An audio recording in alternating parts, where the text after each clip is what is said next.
y'all. So this is what we're gonna be working on today. We're gonna be installing our AC tuck kit on this car.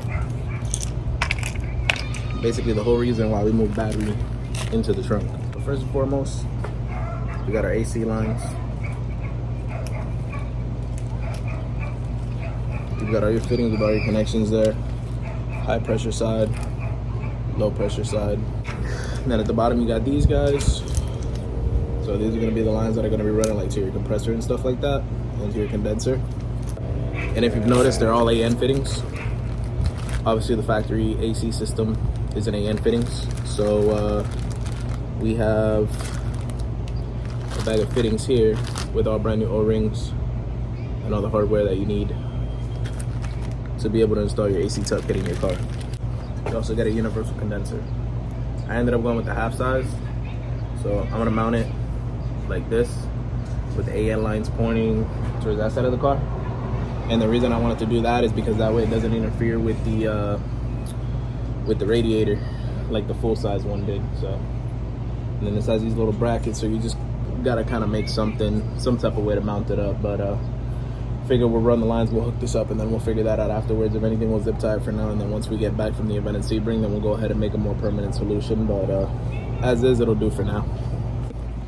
If you decide that you want to get your own AC tuck kit for your own car, they make a bunch of different versions depending on whether you're running a B series, K series, D series, and in what chassis, whatever. They have a ton of applications. I got mine from Jackspania Racing. When you click on their in their AC tab, it'll give you all the options and stuff like that to choose whatever application it is that you're going to be installing your kit on. You can choose the lines, you can choose the condenser sizes, universal condenser sizes. So like for example, in my case, I ordered my setup for a B series. So I have the lines for a B series Integra, but I ended up just getting like a universal EK condenser. That way you get the little half size condenser.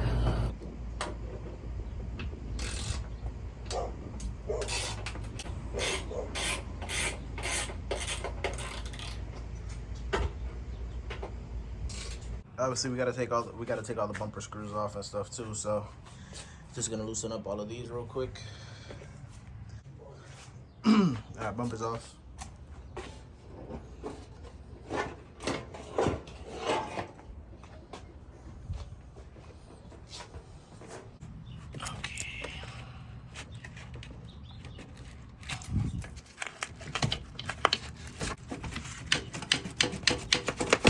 There we go.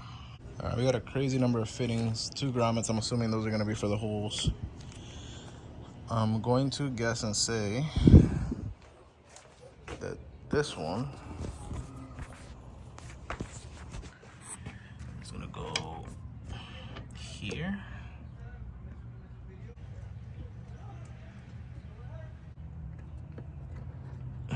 Looks like it fits.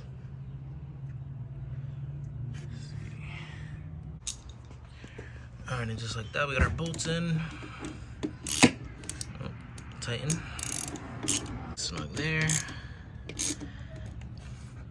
All right, so I'm probably gonna put this thing right about there.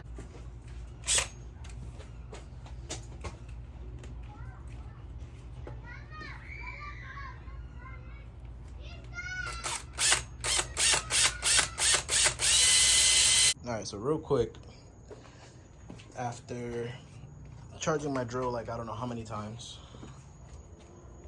we finally got the holes done. So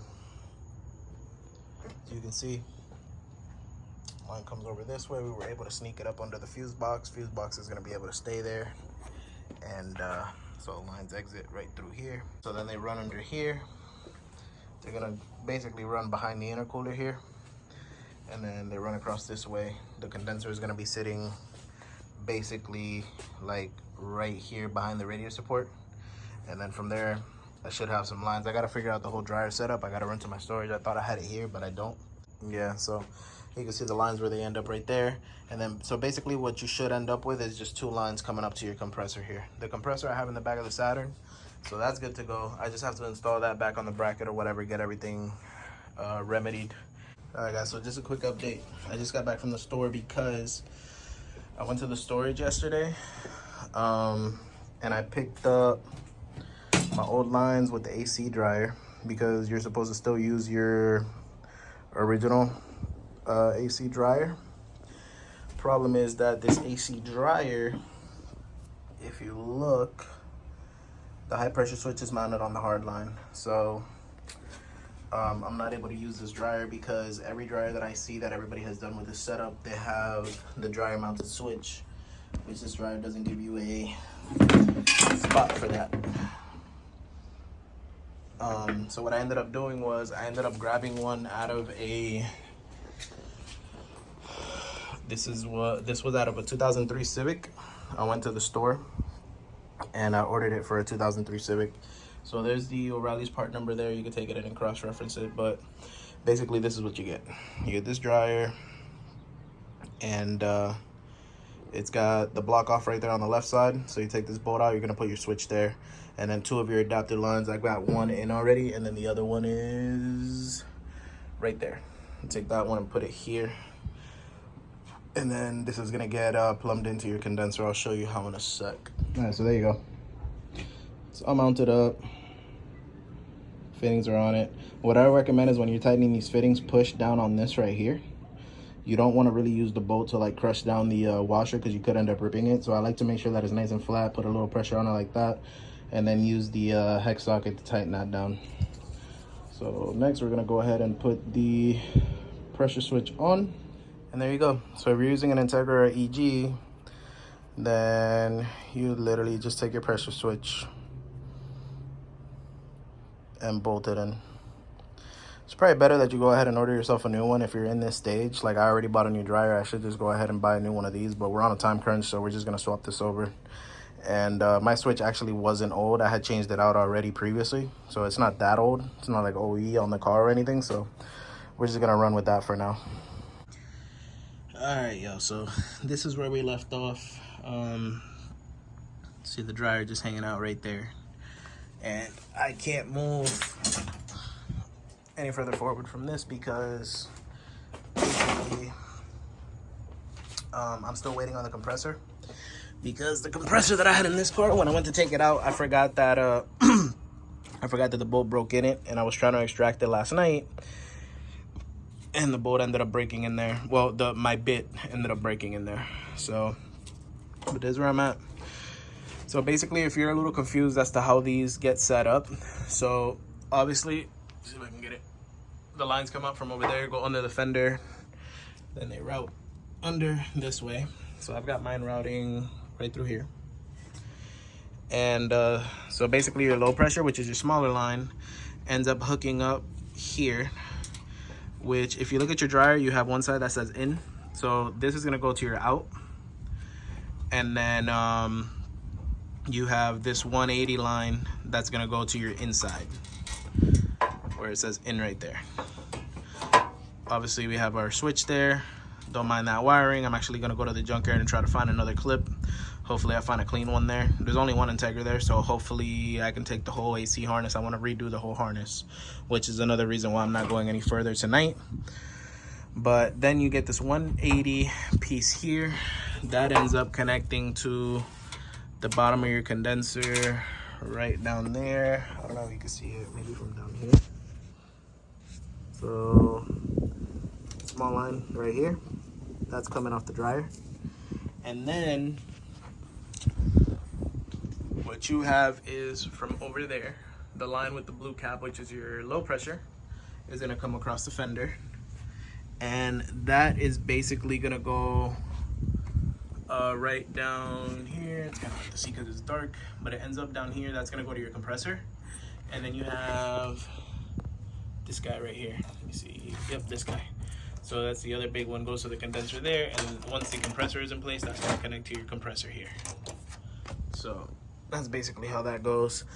And obviously your condenser, this is a universal condenser. They do have a bigger one that's like 16 by 20 or something like that. Or actually, I think this is 16 by 20. They have another one that's like 12 by 20.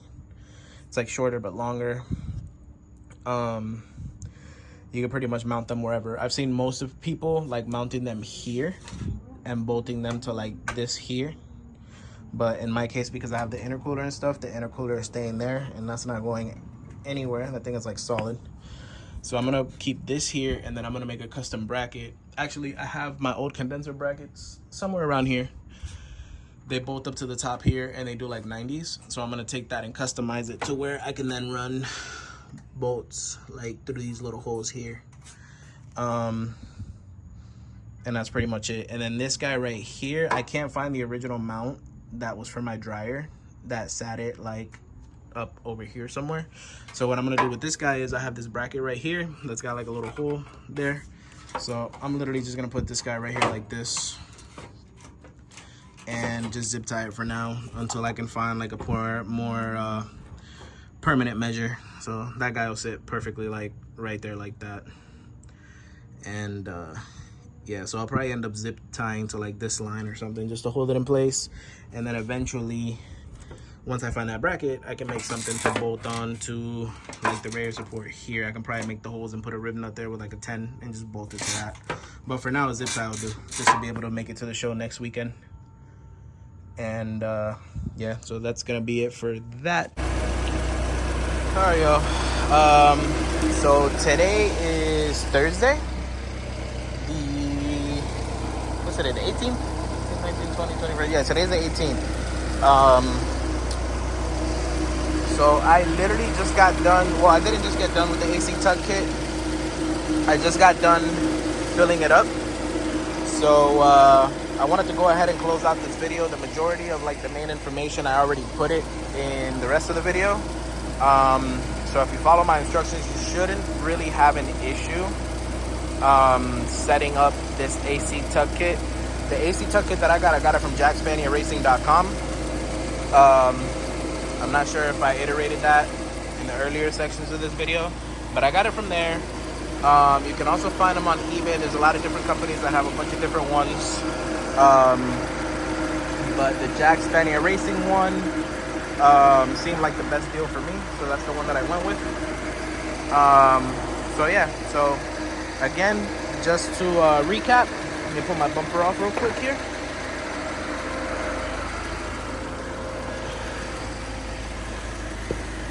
So you will have to relocate your battery. My battery is in the trunk now. Your lines will come out from there over this way. I might not be able to take the spender off.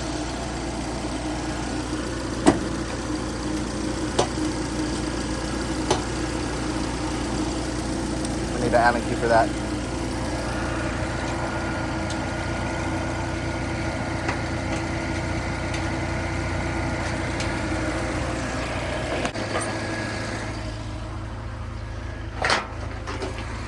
So essentially, you will make the holes. Your kit will come out through here, and you'll just route it this way. It'll run around behind your radiator support. Don't mind the car falling on its face. I'll explain to you why the car does that in a second. And then, so basically, you're gonna have your low pressure, which is your bigger hose. It's gonna go right into the compressor. From the compressor, you're gonna have your other low pressure go right to the condenser there, and then you're gonna have a high pressure come out from the bottom of the condenser down there. That's gonna loop into your dryer here. Make sure you pay attention, the dryer does say in, and then it's gonna go out from here back to the evap, and that's basically your air conditioned cycle. It does have your standard 134 fittings. So you will just fill it up with 134, really simple. I did it with a, I had a can from Walmart that I had left over. And then I just went to a Rally's, picked up some of this. And just with that hose and with that, I filled it up. I did pull a vacuum on it. I didn't really record that process because it's a bit of a process to set up the vacuum pump and stuff like that. And I've just been kind of rushing because Sebring is only like 2 days away, and we're actually leaving Saturday, so for me it's really 1 day away. So this car has to be done by tomorrow night, so that is by Friday night. This car has to be done because when I wake up Saturday, I have an appointment with my barber to get my hair done, and then after that, I'm basically going to come back to the house, have Shane meet me here with his car, we're gonna get everything together, go over everything, make sure we got everything, and then head out towards Sebring. So yeah, Shane went ahead and installed my little, well, his old reservoir there, so I got an OEM Integra reservoir again. It is moved because my intercooler piping was in the way from it fitting correctly, but nevertheless it works. And so yeah, that's gonna be basically it. Lines are out through there. I went ahead and replaced my harness there. I spliced up a few things and made it a little bit cleaner. But yeah, there's a few things that I still gotta zip tie. Like I want to zip tie that wire there so it doesn't accidentally rub up against my dump tube for the turbo. And I also want to go ahead and zip tie these guys together so they don't move around too much. Probably do something along the lines of like that. But yeah, aside from that, let me show you here. I'm gonna jump in the car real quick.